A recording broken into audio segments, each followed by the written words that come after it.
एसबीसीएन times bulletin की शुरुआत करते हैं आज की खास खबरों के साथ। श्री मृत्युंजय महादेव मंदिर पर स्वर्ण कलशारोहण, पंचकुंडात्मक रुद्र महायज्ञ के आयोजन को लेकर हुआ भूमि पूजन और ध्वजारोहण। अफजलपुर पुलिस को मिली बड़ी सफलता, अपहर्ता को अहमदाबाद गुजरात से किया गिरफ्तार। चाइनीज मांझे की चपेट में आए बेजुबान पशु पक्षी। खस्ताहाल सड़क और गंदगी से परेशान जनता कॉलोनी के रहवासी। शामगढ़ में स्वास्थ्य सुविधाओं को लेकर बनाई गई समिति द्वारा कैबिनेट मंत्री के पास किया पैदल मार्च। गुर्जर समाज की बैठक मनासा के नाकोड़ा रेस्टोरेंट पर हुई संपन्न, कई अहम मुद्दों पर हुई चर्चा। सरदार वल्लभ भाई पटेल चौराहा गरूठ में स्थित भगवान श्री मृत्युंजय महादेव मंदिर पर दिनांक 24 जनवरी से 26 जनवरी 2023 को होने वाले स्वर्ण कलशारोहण पंचकुंडात्मक रुद्र महायज्ञ के आयोजन को लेकर मंदिर की समीप भूमि पर श्री गणेश पूजन यज्ञशाला हेतु किया भूमि पूजन एवं ध्वजारोहण। भूमि पूजन एवं ध्वजारोहण के साथ ही भगवान श्री मृत्युंजय महादेव जी के श्री चरणों में आयोजन का आमंत्रण पत्र रखकर पूजन आरती का आयोजन यज्ञाचार्य पंडित जगदीश व्यास असावती ने श्री मृत्युंजय महादेव मंदिर सेवा समिति के सदस्य जगदीश अग्रवाल, राधेश्याम सेठिया, कचरूलाल मगर, राजेश सेठिया, संजय गुप्ता, हुकुम डबकरा, संजय सोनी, संजय वैष्णव, पंडित अशोक शर्मा, अमित शर्मा, निखिल शर्मा, श्यामलाल अग्रवाल, रमेश सेनपुरिया, दिलीप धनोतिया, नंदकिशोर टेलर आदि की उपस्थिति में संपन्न हुआ। आयोजन में दिनांक 26 जनवरी को स्वर्ण कलशारोहण साथ होने वाले रुद्र महायज्ञ की पूर्णाहुति के साथ पुलिस थाना गरूठ की पीछे स्थित मेला मैदान पर विशाल भंडारे का आयोजन होकर महाप्रसादी का वितरण किया जाएगा। ऑपरेशन मुस्कान के तहत अफजलपुर पुलिस को मिली सफलता, नाबालिग अपहर्ता को अहमदाबाद गुजरात से पॉक्सो अधिनियम के तहत आरोपी को किया गिरफ्तार। मध्य प्रदेश पुलिस द्वारा चलाए जा रहे ऑपरेशन मुस्कान अभियान के तहत बालक बालिकाओं के गुमशुदा होने पर बरामदगी के संबंध में अफजलपुर थाना प्रभारी समर्थ सनम के नेतृत्व में पुलिस टीम को मुखबिर की सूचना पर आरोपी अहमदाबाद गुजरात में होने की सूचना पर पुलिस टीम को रवाना किया गया। टीम द्वारा सर्चिंग कर राधाकिशन पिता अखय राज रेबारी निवासी ग्राम मामखेड़ा, थाना सीतामऊ, हाल मुकाम अहमदाबाद गुजरात प्लास्टिक की फैक्ट्री में मजदूरों के बने कमरे में से आरोपी अनीश को पकड़कर अपहृत बालिका को बरामद किया गया। अनुसंधान के दौरान प्रकरण में बलात्कार व पॉस्को अधिनियम के विभिन्न धाराओं 376, 363, 342, 506 पॉस्को एक्ट 2012 के तहत आरोपी को गिरफ्तार किया गया। तो वहीं आरोपी द्वारा अपराध में मोटरसाइकिल वाहन भी जब्त किया गया। ये ग्राम नेतावली से एक नाबालिग बालिका को अनीस पिता शेर मोहम्मद है, मुसलमान है, ये करनाली खेड़ा सीतामऊ थाना क्षेत्र का रहने वाला है। वो 31 तारीख दिसंबर को अपहरण करके ले गया था, जिसकी हमने लगातार तलाश की। वो अहमदाबाद में एक पूनम फैक्ट्री में मजदूरी करता हुआ मिला और वहीं मजदूरों के कमरे से वो लड़की को बरामद किया। और चूँकि आरोपी ने उसके साथ उसकी इच्छा के विरुद्ध गलत काम किया था, इसलिए बलात्कार और पॉक्सो अधिनियम की विभिन्न धाराओं में अपराध पंजीबद्ध किया है और आरोपी को गिरफ्तार किया है। मंदसौर जिला प्रशासन द्वारा लाख चाइनीज मांझे पर प्रतिबंध लगाया गया हो, लेकिन मकर संक्रांति पर्व के दौरान चाइनीज मांझे से पतंगे भी खूब उड़ाई गई, तो वहीं कई बेजुबान पक्षी भी इसकी चपेट में आए। रविवार को एक बाज भी चाइनीज मांझे की चपेट में आकर घायल हो गया। घायल बाज को पशु प्रेमी ओम बड़ोदिया ने संभाला और उसका उपचार करवाया। जानकारी देते हुए युवा समाज सेवी ओम बरोड़िया ने बताया कि मकर संक्रांति का पर्व जिले भर में मनाया जा रहा है, लेकिन प्रतिबंध के बाद भी चाइनीज मांझे से पतंग उड़ाई जा रही है, जिसका खामियाजा बेजुबान पशु पक्षी को भुगतना पड़ता है। यही नहीं, इंसान भी इसकी चपेट में आ रहे हैं। लगातार पक्षियों के चाइनीज मांझे के कारण घायल होने की खबरें आ रही हैं। हमारी टीम सूचना के अनुसार मौके पर पहुंचकर घायल पक्षियों का उपचार कर रही है। तो वहीं ओम बड़ोदिया ने बताया कि चाहे प्रशासन द्वारा चाइनीज मांझे की बिक्री पर प्रतिबंध लगाया हो, लेकिन इसका कोई भी असर मंदसौर शहर के बाजार में दिखाई नहीं दे रहा है। ओम बड़ोदिया। जी, क्या घटना हुई है? ये कौन सा जानवर है और क्या लेके आया? ये एक बाज है और ये चाइना डोर में आया था और इसका एक पंख बहुत ज़्यादा कट गया है और काफ़ी ब्लड बह रहा है। ये जो पतंग उड़ाते हैं, कल सकरात और आज भी सकरात बना रहे हैं जैसा कि, और सकरात की वजह से ये जो चाइना डोर का यूज़ कर रहे हैं उस डोर से ये कट गया है और इसमें काफ़ी खून बह रहा है। अब इसको उपचार के लिए ले जाया जा रहा है।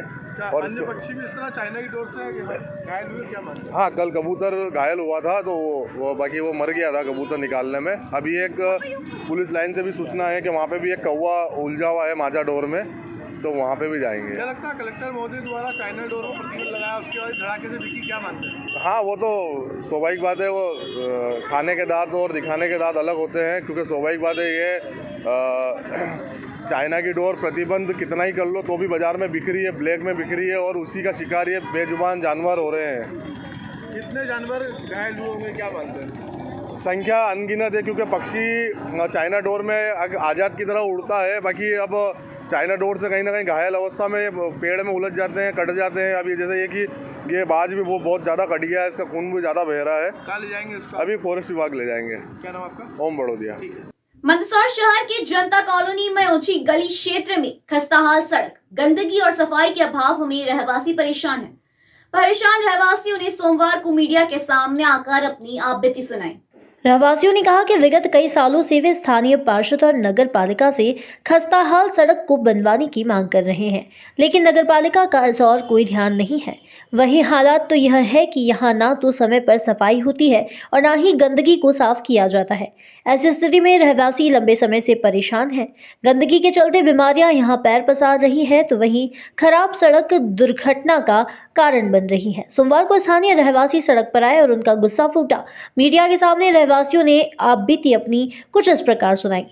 गली की समस्या आ रही है। गली की समस्या ये आ रही है कि गली पूरी टूट रही है, कोई सुनाई नहीं करता। हम 10 बार बोल के चले गए, नगर पालिका सबको कह रखा है, 10 बगैर सबको बोल दिया हमने, तो कोई भी सुनाई नहीं करता हमारी। लेके अगर शादी ब्याह होती है तकलीफ आती होगी। बहुत भयंकर तकलीफ आती, शादी ब्याह होता था हमारे यहाँ, बहुत कीचड़ होता है। देखा कोई एक भी सुनाई नहीं करता, नाले वगैरह सब गंदे पड़े हमारे यहाँ पर। देखे 7 साल से रोड नहीं बना, 5 साल हो गए रोड नहीं बन रहा हमारे यहाँ पर, ये बिल्कुल भी। और कोई कहते तो सुनते नहीं है कोई भी हमारी बात, तो हाँ करके चला जाता है। लेके सोहनलाल चौहान, क्या कहें, किस तरह रोड खराब हो रहा है? कि दिन भर गंदगी रहती है, साफ सफाई नहीं होती है। दिन भर होने के बाद भी हमारे दिन भर सड़क गीली रहती है और सफाई से कहीं शादी ब्याह होता है तो हमको दिक्कत आती है यहाँ पे। शिकायत करी आपने किसी को? बना ही नहीं है शिकायत, बोलने के बाद भी ये बनी नहीं है। किसी को शिकायत नहीं, हमारा तो कोई आना जाना है ही नहीं। यहाँ आते हैं तो ही हम बोलते हैं, नहीं तो नहीं बोलते हम तो। कॉलोनी में कोई हमारे रोड की सूद नहीं ले रहा है और रोड सारे खुदे हुए हैं, दिन भर गंदगी रहती है और साफ़ सफाई का भी अभाव है। हमने पार्षद महोदय को नगर पालिका में कितनी बार शिकायत करने के बावजूद भी हमारे यहाँ गंदगी पसरी पड़ी है और पूरी कॉलोनी वाले परेशान है। कौन सी जगह है, कौन सी गली? ये जनता कॉलोनी है, मोची गली कहते हैं, इसलिए हमारे यहाँ काम नहीं करते हैं और रोड नहीं बना रहे हमारे। तो आपने कहीं शिकायत कर दी तो भी कोई सुनवाई नहीं है? हमारे सभी जगह शिकायत कर दी, कोई सुनवाई नहीं हो रही। कब से बनानी है रोड? ये करीब 5-7 साल हो गए हैं। 2 पार्षद का कार्यकाल खत्म हो गया, फिर भी हमारे यहाँ कोई सूद लेने वाला नहीं है। आपका सुनिए। मंदसौर जिले के शामगढ़ में स्वास्थ्य सुविधा के अभाव में काफी समय से मांग चलती रही है। इसी को लेकर शामगढ़ नगर वासियों द्वारा स्वास्थ्य सुविधाओं के अभाव को लेकर एक समिति का गठन किया गया। समिति द्वारा शामगढ़ में स्वास्थ्य सुविधाएं मिले, इसको लेकर मांग की गई। मांग करते हुए समिति द्वारा नगर के प्रमुख लोगों के साथ बैठक रखी गई। बैठक में स्वास्थ्य सुविधाओं को लेकर सुवासरा विधानसभा के विधायक एवं कैबिनेट मंत्री हरदीप सिंह डंग के पास अपनी मांगों को रखते हुए शामगढ़ से पैदल मार्च करते हुए समिति के सदस्य मंत्री के निवास स्थल सुवासरा के लिए रवाना हुए, परंतु कैबिनेट मंत्री द्वारा बीच रास्ते में ही पैदल मार्च कर रहे समिति सदस्यों से मुलाकात कर उनकी बात सुनी व ज्ञापन लिया। साथ ही स्वास्थ्य सुविधाओं की अतिशीघ्र दुरुस्त करवाने के लिए समिति के सदस्यों को आश्वासन दिया। मंत्री के आश्वासन के बाद समिति सदस्यों ने अपना मार्च खत्म किया। जो हमारे शामगढ़ की स्थिति आज स्वास्थ्य सेवा को लेकर हो रही है, इतनी बदतर स्थिति पहले कभी नहीं हुई। इतना बड़ा शहर होकर सब कहते हैं कि शामगढ़ एक बहुत बड़ा व्यावसायिक क्षेत्र है और यहाँ की जो व्यवस्था है वो बदतर है। हम उसको लेकर आज हम सब सड़क पर निकले हैं माननीय मंत्री जी के से मिलने। और हमारा प्रयास है कि जो शामगढ़ में जो कमियां हैं उन कमियों को पूरी की जाए। मंत्री जी के द्वारा क्या आश्वासन दिया गया है? मंत्री जी अभी पदयात्रा में यहाँ पर मंत्री जी बीच में आ गए थे। उन्होंने कहा कि अतिशीघ्र हम इसको जो भी सिविल हॉस्पिटल में जब चालू होगा उसके पहले जो व्यवस्थाएं करना उसके पहले हम करेंगे। अस्पताल एक प्रकार से मंदिर होता है और मंदिर बिना भगवान के अधूरा होता है। तो उस भगवान की इंतज़ार करते करते हमें बड़ा समय हो गया है और शामगढ़ की अस्पताल की दुर्दशा में सभी जानते हैं कि वहाँ की क्या हालत है। इसी क्रम को लेकर के आज राजनीति से ऊपर उठ कर के शामगढ़ नगर के जागरूक युवा जो कई हमारे साथ है, जो हमारे साथ चलने में पैदल चलने में असमर्थ थे, वे अपने वाहन के माध्यम से स्वास्थ्य में हमारा इंतजार कर रहे हैं और लगभग 200 की संख्या स्वास्थ्य में इंतजार कर रही थी। उसके बीच में ही बलिया गुजर एवं बलाईखेड़ा के बीच में मंत्री जी महोदय हमारे बीच में आए हैं और हमसे एक आवेदन लिया है। आवेदन के माध्यम से हमने अपनी परेशानियों के बारे में, मांगों के बारे में उन्हें अवगत कराया। मंत्री जी ने पूरा आश्वासन दिया है। साथ ही एक बहुत जल्द रोगी कल्याण समिति की एक बैठक, साथ में नगरवासियों की एक बैठक होने जा रही है। उस बैठक के अंदर ही सारी परेशानियों को बताया जाएगा। स्वास्थ्य सेवाओं के लिए आपके विधानसभा क्षेत्र के लोगों द्वारा एक पद यात्रा निकाली जा रही थी, किस तरह देखते हैं आप उसको और कब तक मिल जाएंगी सुविधाएं? हर व्यक्ति को अपना मांग रखने का अधिकार है। उसी के तहत यहाँ पर शामगढ़ में कार्यकर्ता आज मिलने के लिए आज यहाँ पर आए थे और मैं भी बढ़कर इनके पास आया हूँ। तो कहीं ना कहीं मैं पहले तो मुख्यमंत्री शिवराज सिंह जी चौहान साहब को धन्यवाद दूंगा कि जिन्होंने शामगढ़ के सिविल हॉस्पिटल का एक सौगात जो दी है और वो 10 करोड़ की बिल्डिंग भी, उसका निर्माण कार्य प्रारंभ हो गया है। और जैसे ही वो अपने उस अस्तित्व में आएगा तो जितनी भी सुविधाएं शामगढ़ को मिलना चाहिए और कई सालों से जो मांग थी सिविल हॉस्पिटल की वो पूरी करी है।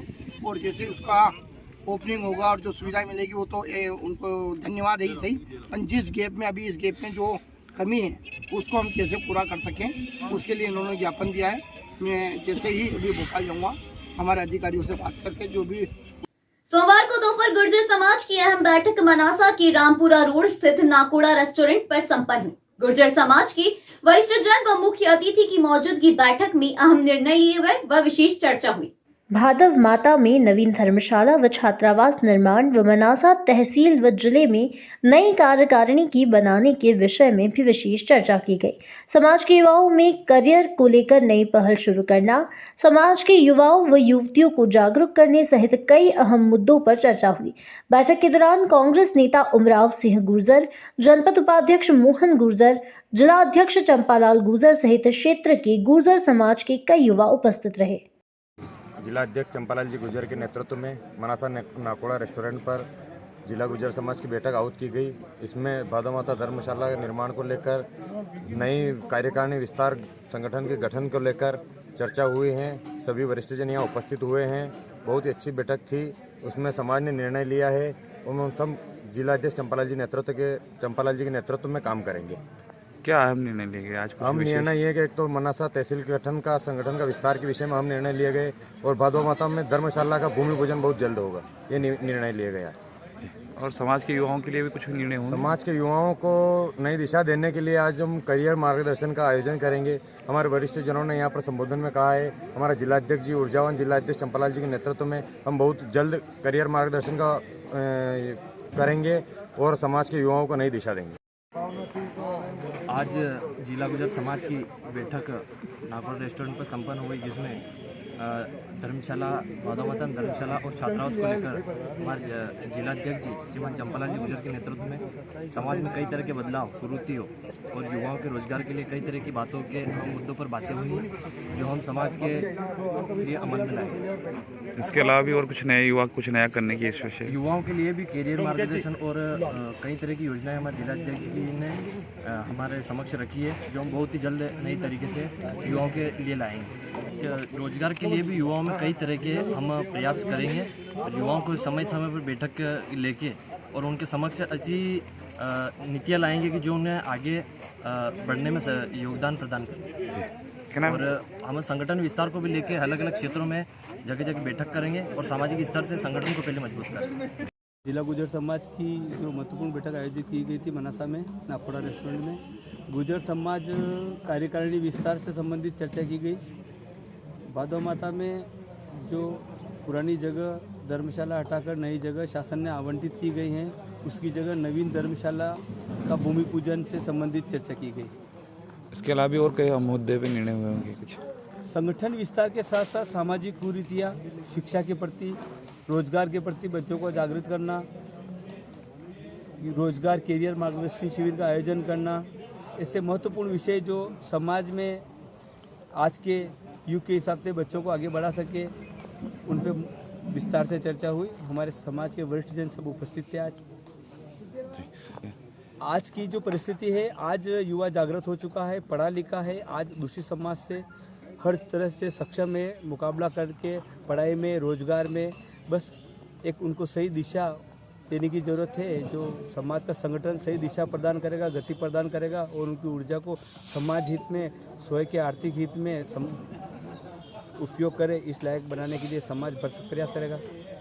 शिक्षित होते हुए भी कई युवा बेरोजगार है समाज में, उसको लेकर क्या नया करियर बनाएंगे? इसको लेकर रोजगार की जो एक महत्वपूर्ण समस्या है वो गुजर समाज की नहीं है, वो सभी समाजों की शिक्षा रोजगार की समस्या है और सभी लोग इसके लिए सरकार को दोषी देते हैं। पर मेरा निजी व्यक्तिगत विचार यह है कि रोजगार सर्जन करना स्वयं के, परिवार के और समाज के हाथ में है। गुजर समाज चाहेगा कि उसके जो युवा किसी सरकार के भरोसे न रह के खुद के रोजगार व्यवसाय में आगे बढ़े। डेयरी पालन है, कृषि है, ऐसे बहुत सारे विषय हैं जिन पे हम फोकस करेंगे, ध्यान लगाएंगे और युवाओं को आगे लाएंगे। खबरों में आज के लिए इतना ही। देश और प्रदेश की खबरों के लिए देखते रहिए SBCN टाइम्स।